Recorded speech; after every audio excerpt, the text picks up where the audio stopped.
প্রকৃতির রূপ রঙে বলে দিচ্ছে বসন্ত এসে গেছে। রক্তরাঙা শিমুলে ছেয়ে গেছে সুনামগঞ্জের তাহিরপুরের জাদুকাটা নদীর তীরে দেশের সবচেয়ে বড় শিমুল বাগান। আর আজ বাসন্তী রঙে যেন সেজেছিল এই রক্তরঙা শিমুল বাগান। লালের সাথে বাসন্তী রং মিলে তৈরি হয়েছিল মোহনীয় আবহ। রুক্ষতা পেরিয়ে এসেছে নতুন প্রাণ, মাতাল হাওয়ায় ডালে ডালে রক্তলালের নাচন। প্রকৃতির এমন অকৃত্রিম আহ্বানে সাড়া দিয়ে দেশের সর্ববৃহৎ শিমুল বাগান তাহিরপুরের জয়নাল আবেদিনের বাগানে দূর দূরান্ত থেকে ছুটে আসেন পর্যটকেরা।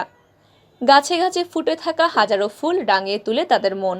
2003 সালে বাদাঘাটের ইউপি চেয়ারম্যান প্রয়াত জয়নাল আবেদিনের গড়ে তোলা এই শিমুল বাগান আজও মানুষের হৃদয়ের স্থান দখলে রেখেছে।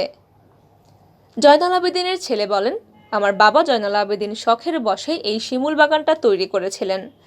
আমরা বর্তমানে একটা সিদ্ধান্ত নিয়েছি, একটা নকশা প্ল্যান করা হয়েছে যেন পর্যটকেরা এবং শিশুরা আনন্দ আরও বেশি উপভোগ করতে পারেন। এদিকে শিমুল বাগানে বসন্ত বরণ উৎসব আয়োজন করে জেলার শিল্পকলা একাডেমি। সুনামগঞ্জের জেলা কালচারাল অফিসার আহমেদ মঞ্জুরুল হক চৌধুরী বলেন, শিমুল বাগানের ভিতরেই আমাদের মঞ্চ বানানো হয়েছে। বসন্তকে ঘিরেই আয়োজন করা হয় গান ও কবিতার। শিমুলের এই অপরূপ সৌন্দর্যকে উপভোগ করতে বারবার এই জাদুকাটা নদীর তীরে ফিরতে চান ঘুরতে আসা প্রকৃতিপ্রেমীরা।